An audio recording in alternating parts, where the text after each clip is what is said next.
Welcome to my channel Juragan Science.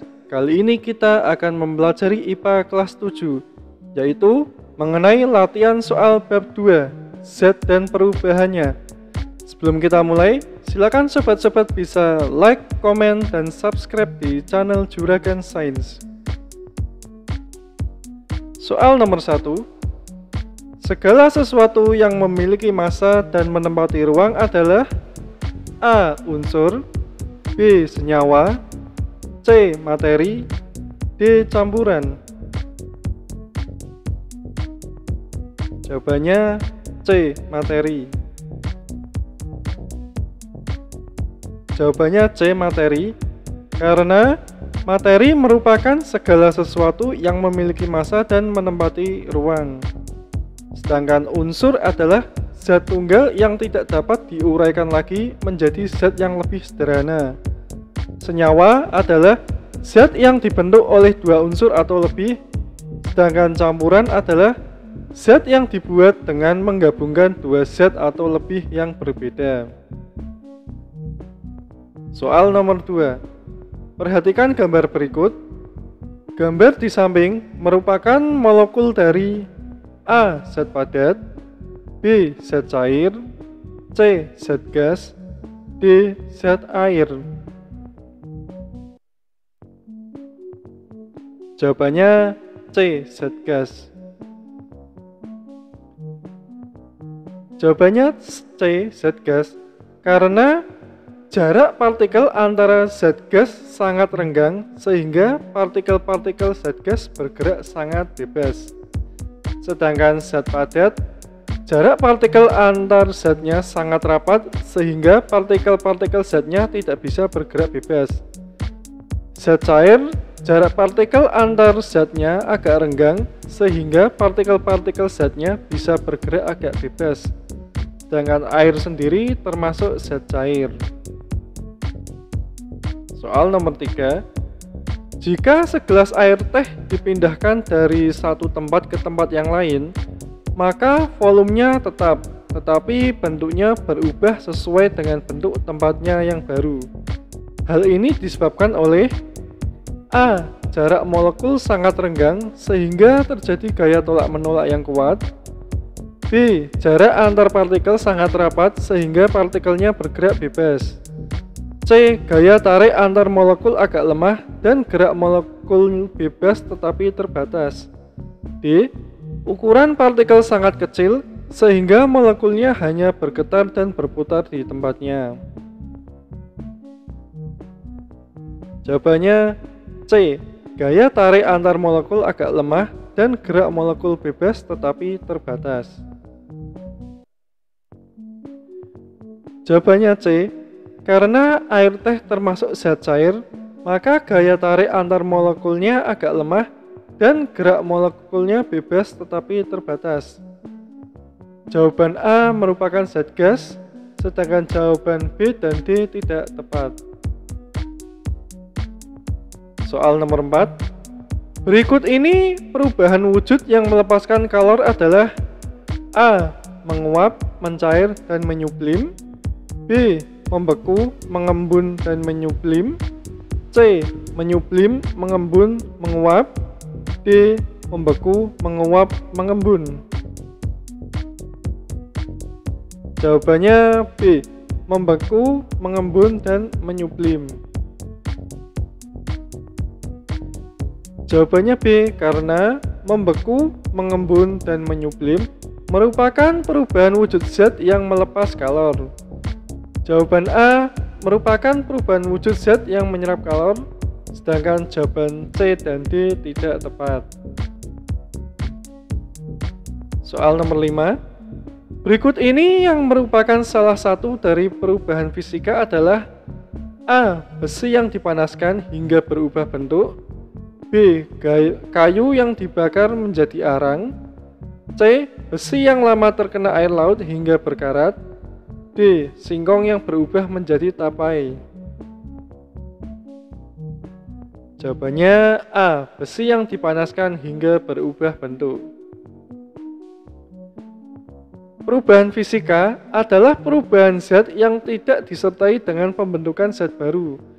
Besi yang dipanaskan hingga berubah bentuk, pada intinya zatnya tetap, yaitu besi, sehingga termasuk perubahan fisika.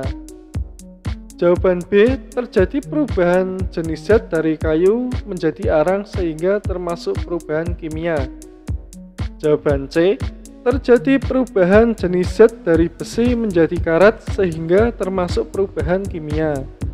Jawaban D, terjadi perubahan jenis zat dari singkong menjadi tapai sehingga termasuk perubahan kimia.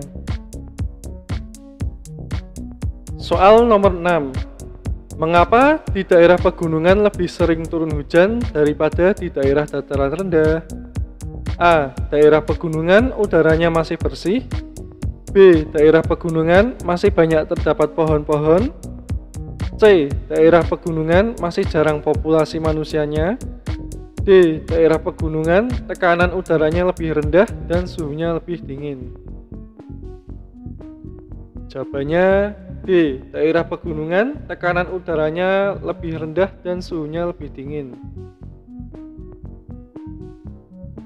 Semakin tinggi suatu tempat, maka tekanan udara dan suhunya semakin rendah. Karena suhunya semakin rendah, maka kesempatan awan untuk mengalami kondensasi semakin besar, sehingga lebih besar pula uap air dalam awan yang akan mengembun berubah menjadi air hujan. Jawaban A, B, dan C kurang tepat. Soal nomor 7. Ketika ibu kita memasak di dapur, bau masakan sudah tercium meskipun kita baru berada di ruang tamu. Bagaimana hal itu dapat terjadi? A. Ibu memasak makanan yang berbau menyengat. B. Partikel bau masakan menyebar mengisi seluruh rumah. C. Ventilasi dapur di rumah kurang sehingga bau cepat menyebar. D. Kondisi rumah tidak ada angin sehingga bau masakan hanya terkonsentrasi di dalam rumah. Jawabannya B. Partikel bau masakan menyebar mengisi seluruh rumah. Bau masakan terbawa udara yang merupakan zat gas, sehingga partikel dari bau tersebut akan menyebar mengisi seluruh ruangan rumah. Oleh karena itu, meskipun kita masih di ruang tamu, belum melihat ibu memasak, kita sudah dapat mencium masakannya. Sedangkan jawaban A, C, dan D kurang tepat. Soal nomor 8.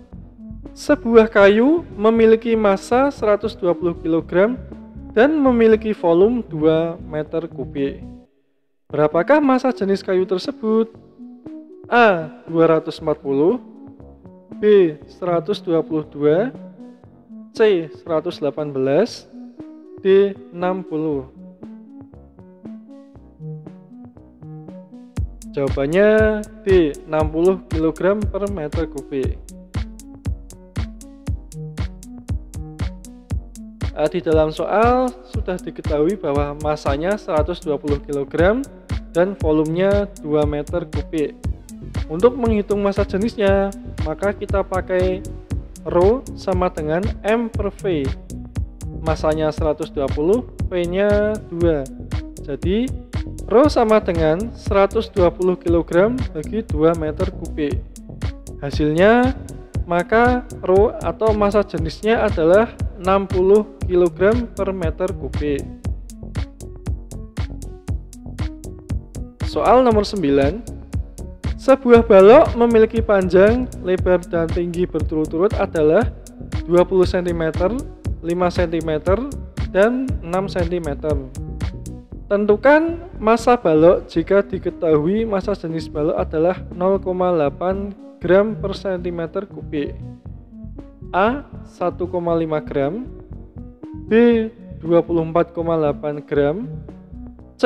38,75 gram, D. 480 gram. Jawabannya D. 480 gram. Di dalam soal Diketahui massa jenisnya 0,8 gram per cm kubik. Sedangkan volumenya itu belum ada, hanya terdapat ukuran-ukuran balok yaitu panjang, lebar, dan tinggi. Maka kita hitung volume baloknya dengan rumus volume balok panjang kali lebar kali tinggi sama dengan 20 kali 5 kali 6. Maka volume baloknya adalah 600 cm kubik.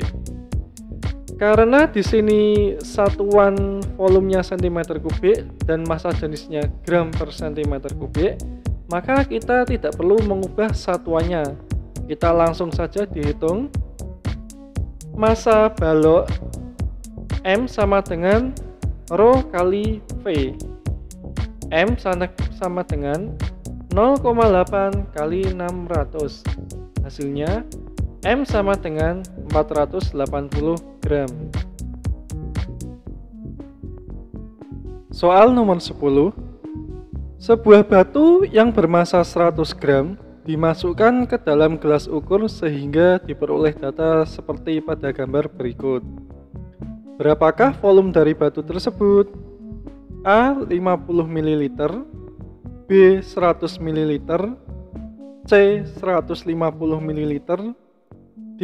200 ml. Jawabannya A. 50 ml.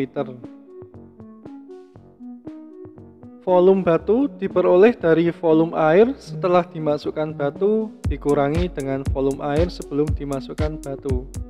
Jadi 200 ml kurangi 100 ml diperoleh hasil sebesar 50 ml. Untuk jawaban B, C, dan D salah. Demikian pembahasan kita kali ini. Thank you for watching. Jangan lupa untuk like, komen, dan subscribe di channel Juragan Sains. Terima kasih.